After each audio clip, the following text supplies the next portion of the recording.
I wanted to do a quick rundown of Michigan gun laws. Um, if you're from Michigan or if you're going to be traveling here, uh, it's good to know. But even if you're not and you don't care about that stuff, some of the stuff that's in the law books is so ridiculous and funny that just talking about it would give you kind of a chuckle about some of the laws that they have. First, I'm going to talk about some old laws that they actually got rid of. They're kind of silly. One of the old laws was that pellet guns were considered firearms. Not just air guns or BB guns, but pellet. Didn't matter the diameter of the pellet. If it was made out of lead and it had a rifle barrel, or even if it didn't have a rifle barrel, if the gun was capable of firing a lead projectile, it was considered a firearm under Michigan law, and then it would be applicable to the transportation laws and the concealed carry laws and all of that. Another thing is that they used to have it where anything that was under 30 inches was considered a pistol and needed to be registered as a pistol in Michigan and was also applicable to the concealed carry laws. They changed that now to anything under 26 inches as a pistol. But before, a cruiser shotgun could not be used as a long gun. It had to be registered as a pistol, which had pros and cons because I guess you could carry it as a concealed pistol under a concealed pistol license. Now, when it comes to long guns is anything over 26 inches or over. There's virtually no regulation on those. You can buy and sell them privately. Although the thing about long guns in Michigan is there is absolutely no provision for concealed carry of anything that is considered a long gun. There is no possible way to concealed carry a long gun legally. And concealing is also in the passenger compartment of a vehicle. That's considered concealed. So there is absolutely no way you can conceal a long gun unless you're law enforcement. And another thing back to the pistols, you used to have to get a pistol purchase permit prior to purchasing a pistol at even a gun store. And they've changed that now. They've changed it to where the gun store will give you basically proof that you purchased that pistol, and then you can go and register it. You still have to get that pistol purchase permit before a gun purchase if you're buying privately. Now, long guns have to be transported in any vehicle, either in the passenger compartment, or in this case, this would be a motor vehicle, on the back here, and it has to be unloaded and in a case if it's on like an ATV, a tractor, or in the passenger compartment of a car. Now, you don't have to have it in a case if the car has a trunk and you have it in the trunk, but it still has to be unloaded. Now, for concealed pistol licenses, they only cover pistols. And pistols in Michigan are anything that's under 26 inches that can be registered as a pistol, whether it be a pistol, semi-automatic pistol, or a revolver. That's considered a pistol, and the concealed pistol license only covers those. You can't use a concealed pistol license to conceal a long gun, either concealing it under your clothes or to have it on a motor vehicle. Also, there is no private land exception for that. So if you're a farmer, you cannot carry a long gun under any circumstance loaded and uncased in your tractor. You also cannot do that on an ATV like this. It's completely illegal. You have to have the long gun unloaded in a case and basically on the back. If you have a buddy that's hunting and he says, hey, give me a lift on the back of your ATV, he has a rifle in his hand, or even a bow, you sit on the back of that vehicle, even a little ATV, you're in violation of law. You could be charged with concealed weapon. Get a year in prison for that. It's ridiculous. I know. And and without a concealed pistol license on public land that you don't possess, you cannot as much as straddle a motorcycle, ATV, anything like that. Doing what I'm doing now would be completely illegal if I did not have a concealed pistol license or if I was not on land that I possess, either one of those. And a lot of people, they get that wrong. They'll say, well, you can conceal a handgun on your own land, on land you own. That's not what the law says. The law says you can conceal a handgun without a permit on basically your own business, your own home or land that you possess. It doesn't go into what that means, but basically that means the land you possess. You're at somebody else's house or something. They say, oh sure, you can go shoot in my backyard. For that time being, you do possess that land. Or if you get a hunting lease to hunt on somebody's property and you're paying for that, you do possess that land. So it's not a matter of ownership of that land that you can conceal without a permit. It's a matter of whether you possess that land at the time. Now we can get a little bit into like hunting laws. Some of this is kind of silly. Michigan, there's a lot of different sections. The UP, the lower half of the lower peninsula, and the top half. And I don't know a whole lot about the upper peninsula, but when it comes to firearms hunting season for deer anyways, basically the northern half you can use any centerfire firearm. Now if it's a rifle or a shotgun, it has to be 5 rounds or less. Centerfire handgun, there is no capacity limit on that handgun. You could have a 32 round magazine sticking out of a Glock. According to the Michigan law, in the northern Michigan firearms deer season, you could use that. But you cannot use an AR-15 or AK that holds more than 5, unless you have like a 5 round box magazine for that. Lower Michigan's different. That's generally considered the shotgun zone. And they did that because lower Michigan is more populated, and the common thought was, well, shotguns don't travel that far. In reality, it's kind of the opposite. When a shotgun slug hits the dirt, it actually can skip along the dirt for an entire mile.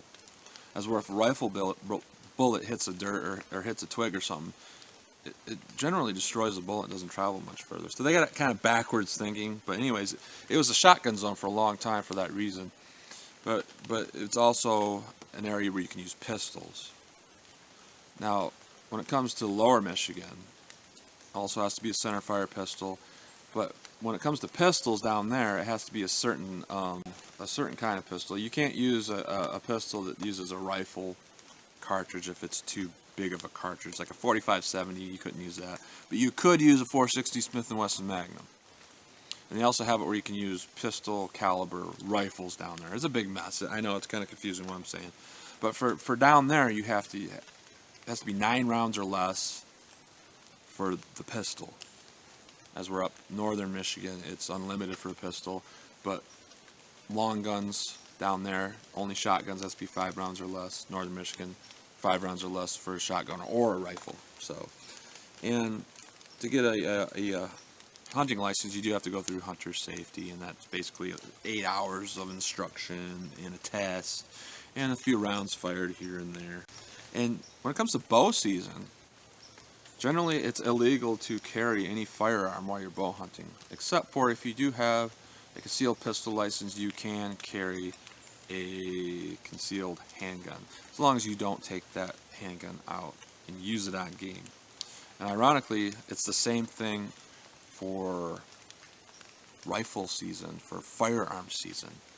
It's illegal to take a firearm that would be completely legal to take a deer with. Like this, even though it's a 38 special, it's a little snubby, this is completely legal to take a deer with here in Michigan.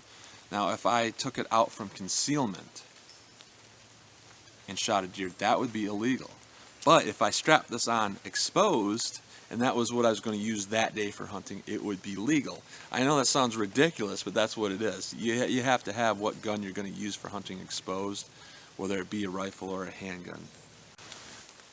And also another thing with the whole keeping this thing exposed, you cannot fire a firearm from a motor vehicle. This would be a motor vehicle here.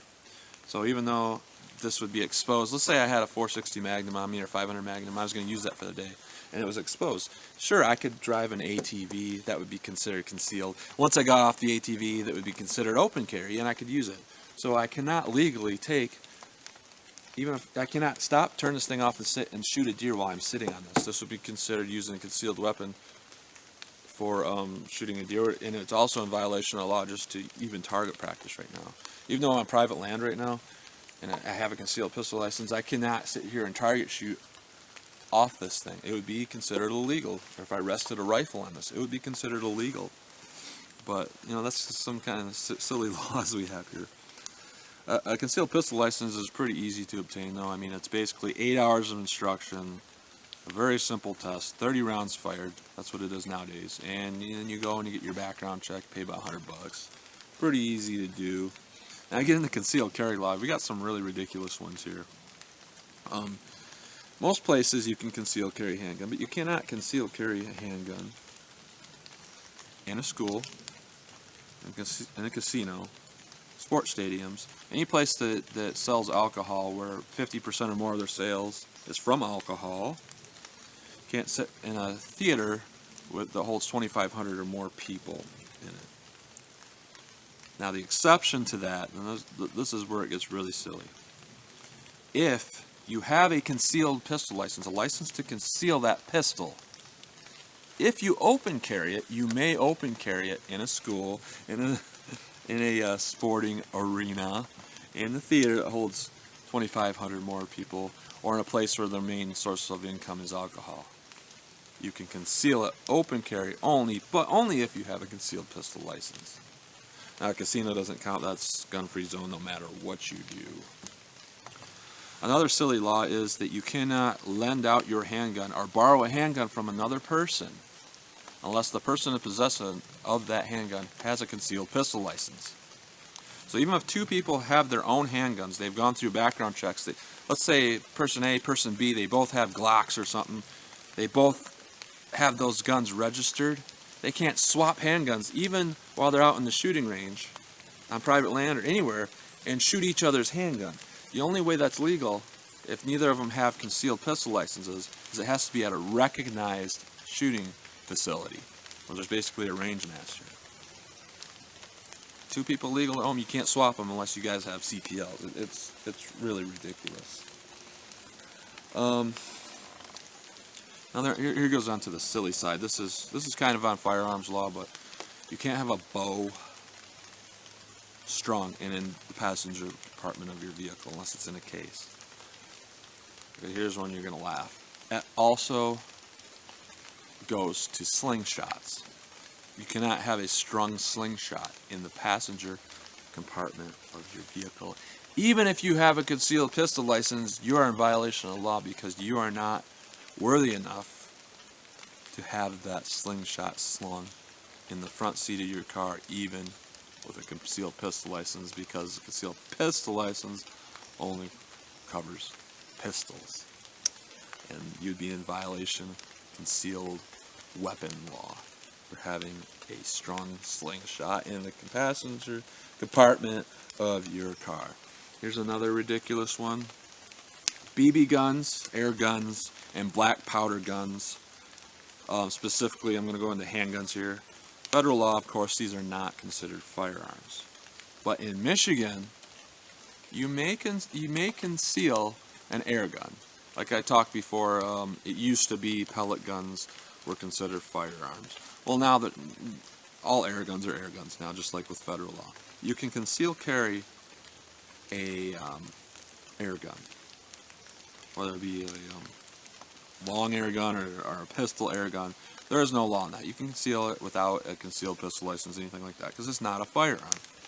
Well, a black powder gun, let's say one of those 6-shot cap and ball black powder revolvers that you can go buy over the counter at a gun store without a background check. The only way to conceal carry that is with a concealed pistol license. So they consider a black powder handgun a pistol for purposes of concealing, which makes no sense because I think a black powder rifle I could carry on this ATV. I could probably drive along and fire it because it's not a firearm. But a black powder pistol, I'll put you in violation of the law. So that's just a rundown on some of Michigan's gun laws, hunting laws, nonsense laws. They're very, very, very ridiculous. Very ridiculous. And just like I was saying, if I drove this thing off the land I possess, and if I didn't have CPL, the second this thing hits the road, even if this gun was like this, and everybody can see it when I'm driving. Nope, that's a concealed weapon. You can get a year in prison for that. Anyways, that's just a rundown of some of the silly ones. That's actually most of the laws, but most of them are silly. So anyways, just wanted to share that really quick. So whether you live here or not, I hope you had a kind of a good laugh at some of these laws. So thanks for watching.